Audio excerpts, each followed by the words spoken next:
তুমি একা। তুমি ভাবো এই একাকিত্বই তোমার দুর্বলতা। তাহলে তুমি ভুল ভাবছো। আসলে একা থাকার মানেই দুর্বলতা নয়। এটা এমন এক সুযোগ যেটা সবাই পায় না।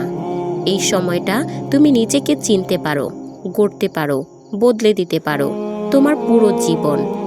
যখন তুমি একা থাকো তখন বাইরের কোনো শব্দ থাকে না, তখন ভিতরের শব্দগুলোই শোনা যায়। তুমি বুঝতে পারো নিজেকে, তুমি কি চাও আর কি চাও না।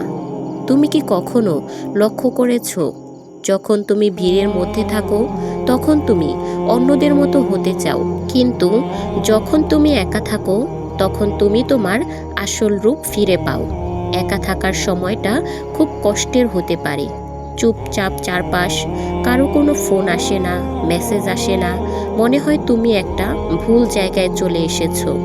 কিন্তু ওই সময়ই তোমার মনের ভিতর তৈরি হয় আসল পরিবর্তনের সূচনা।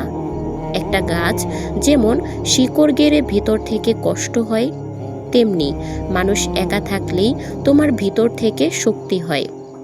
স্টিভ জবস একা থাকতেন, ইলন মাস্ক তার প্রজেক্ট নিয়ে ভাবতেন একা থেকে, জে.কে. রাউলিং হ্যারি পটার লিখেছিলেন একা ট্রেনে বসে।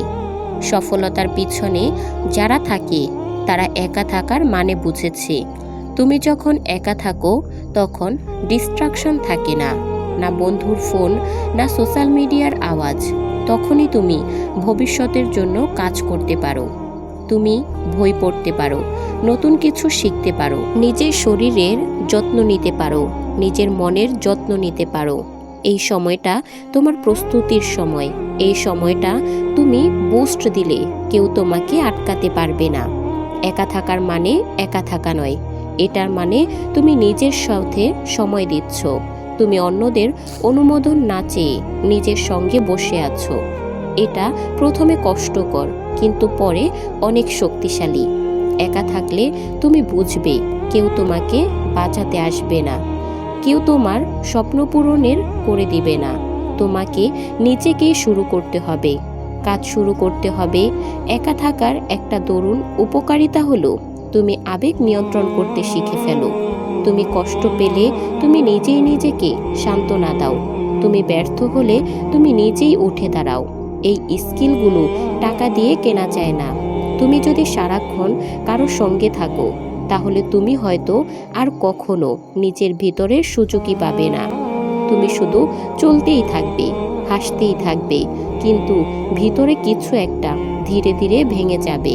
কিন্তু একা থাকলে তুমি সেটা সারিয়ে তুলতে পারবে। একা থাকার মানে মানসিক শক্তি তৈরি করা।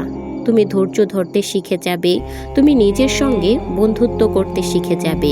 যে মানুষ নিজের সঙ্গে থাকতে পারে সে পৃথিবীর যে কোনো সম্পর্ক ভালোভাবে চালাতে পারে। আর একটা কথা মনে রেখো, তুমি যখন একা হয়ে পড়ো তখন অনেকেই তোমাকে নিয়ে হাসে। তোমার অনুপস্থিতি তারা অনুভবও করে না। তুমি যেদিন সফল হয়ে ফিরে আসবে সেদিন তারাই তোমাকে নিয়ে গল্প করবে। একা থাকার সময়টা তুমি কিভাবে ব্যবহার করো সেটাই নির্ধারণ করে তুমি সাধারণ হবে নাকি অসাধারণ হয়ে থাকবে। তুমি যদি এখন একা থাকো তাহলে জেনে রাখো এটা তোমার সময়। তুমি চাইলে বদলে দিতে পারো সব কিছু। তুমি চাইলে নিজের স্কিল বাড়াতে পারো, তাতে একদিন তোমার নামই হয়ে দাঁড়াবে অন্য কারোর প্রেরণা। তাই একা থেকে ভয় পেও না। এই সময়টাই তোমার ভিতরে তৈরি করার সময়। এই সময়টাই তোমার আসল স্তরে পৌঁছে যাওয়ার সময়। তোমার সময় আসবে, কেউ তোমাকে থামাতে পারবে না যদি তুমি আজ থেকে একা থেকে শুরু করে দাও। তো বন্ধুরা, ভিডিওটি ভালো লাগলে একটা লাইক কমেন্ট করে দিবেন, আর ভিডিওটি আপনার প্রিয় মানুষদের সাথে শেয়ার করবেন যারা জীবনে সফল হতে চায়। দেখা হচ্ছে পরবর্তী কোনো ভিডিওতে। সেই পর্যন্ত ভালো থাকবেন, সুস্থ থাকবেন। আল্লাহ হাফেজ।